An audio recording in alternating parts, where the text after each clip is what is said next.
Hola amigos, hoy quería hablaros de un tema básico que nos toca a todos alguna vez en la vida, el tema del alquiler.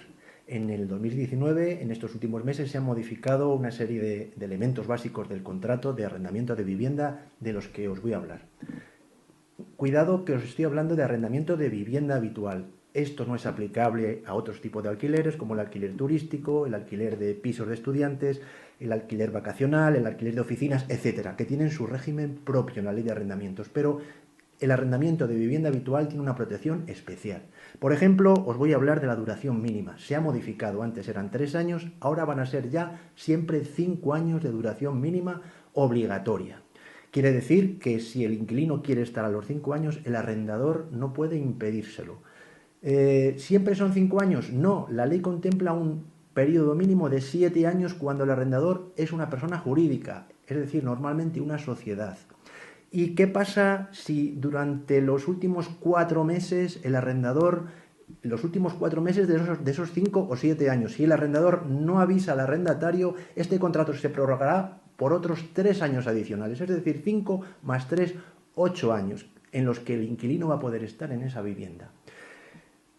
¿Y si, por ejemplo, el arrendador piensa que vendiendo la vivienda va a poder echar al inquilino? Pues no puede, porque la ley contempla expresamente que el comprador tendrá que respetar el periodo que falte del contrato de alquiler. Entonces, dicho de otra manera, ¿hay alguna forma de que el arrendador pueda echar al inquilino antes de esos plazos mínimos? Sí, hay solo una forma. Siempre que se contemple expresamente en el contrato, el arrendador puede echar al inquilino si necesita la vivienda para sí o para un familiar directo. Y, por contra, ¿qué pasa con el inquilino? Si, por ejemplo, se firma un contrato de 5 años, ¿el inquilino puede dejar el contrato antes de esos 5 años? Sí, pasados los 6 primeros meses, el inquilino puede abandonar la vivienda comunicándolo con 30 días de antelación. ¿Y tiene obligación de indemnizar al arrendador por el tiempo que no está? Sí, siempre que se haya contemplado también expresamente en el contrato esa indemnización posible si abandona antes. ¿Y cuál es la indemnización máxima que se le puede exigir al inquilino en esos casos? Pues un mes de renta por año que haya dejado de cumplir. Otro tema fundamental es las garantías que se pueden exigir al inquilino. El inquilino tiene obligación de dar una mensualidad de fianza. ¿Se le puede exigir más garantías? Sí, la ley contempla exigirle hasta 2 mensualidades más en concepto de otras garantías adicionales. Es decir, garantía máxima que se le puede pedir 3 meses.